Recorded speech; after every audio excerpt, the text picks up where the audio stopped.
Hello, campers. Okay, so let's move to our next activity for our Python programming week.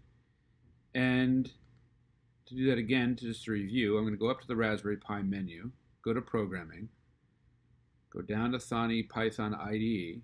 And by the way, when I do that, you'll notice it says Python IDE for Beginners as I roll over the name of it there. And so just so you understand, there are other IDEs for Python, integrated development environments. There are also other IDEs for other programming languages. So we're just using this one because it comes prepackaged with the Raspberry Pi and it's pretty straightforward to use for beginners. So I'm going to go ahead and click on that.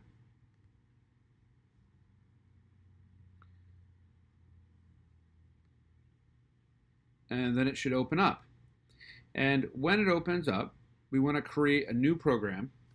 It's going to be very much like the one we did yesterday with one minor change. And what I really want you to see here is how one little change can make a very different outcome, or a reasonably different outcome. So the first step is I want to import the turtle library again.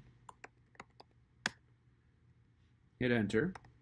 And then I want to set t,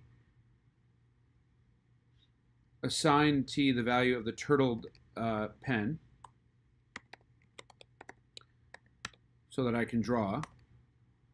And I want to set up another loop like I did yesterday. Okay, so I'm going to type 4x in range 100 colon, and of course, as you see, the 100 should be in parentheses. And I want the pen to go forward a given amount of space, x, so I'm going to type t period forward parentheses x. Now yesterday, remember that I wanted it to move forward that given amount x and then turn to the left by 90 degrees. This time, I'm going to do the same thing. I'm going to make it turn left, but instead of 90 degrees, I'm going to make it turn by 91 degrees at every turn. Okay? And it's going to repeat everything in this loop, that is these two things here, 100 times. All right? So now let's go ahead and we're going to save it first. Okay, so go to File, go to Save, and it's going to ask you, for a file name. I'm going to call it Square Spiral 2. And I should say, I'm getting these activities from a particular textbook that you may want to look at and go through the entire textbook on programming for kids. I'm just not telling you the textbook yet because I don't want.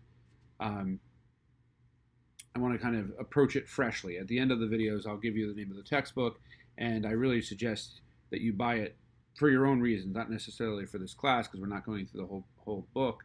But I think you'll find the book a lot of fun. So I'm going to type in Square Spiral 2, and I hit Save. And then again, it saved it in Documents here, and you see Square Spiral 2.py. And then I'm going to go up and hit Play and run the current script again. And let's see what happens. So at first it looks very much like it, but then as you start to see as it's drawing, you see it produces a different picture.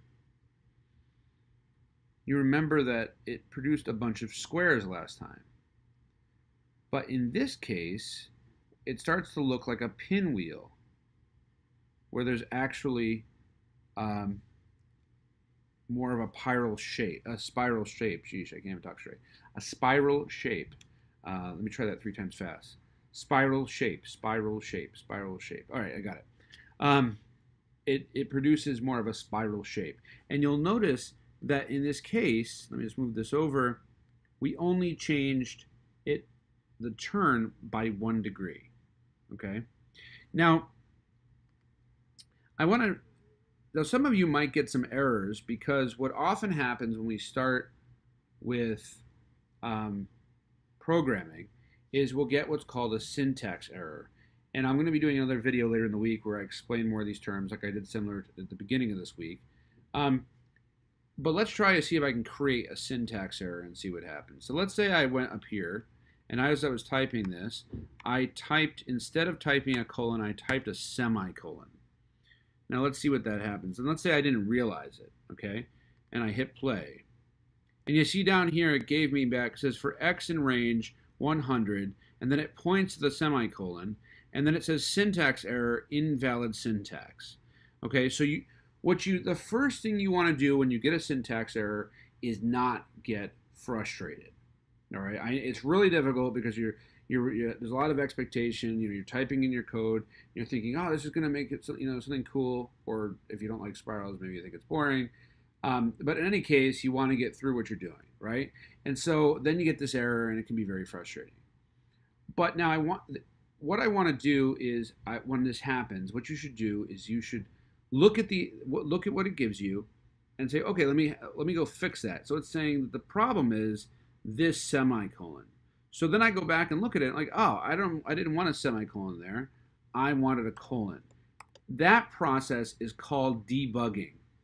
And it actually comes from the older days of computing, when they actually had, when you write a program, it was a more mechanical experience, and there was actually a bug, a physical bug that would cause a problem inside the computer, and they had to go out and pull it out and get the computer running again. So bugs are going to happen. You're going to mistype. It's not the end of the world. Part of becoming a good programmer is pushing through and saying, okay, where was the bug, and going through it step by step, and using these tools like what you have here to figure out where the bug is, where the syntax error is, and going in and fixing it. There are other types of errors, but that's probably the first kind of error that you may encounter and find frustrating. All right, so go ahead and try this activity, and then we'll move on to the next one. All right, take care.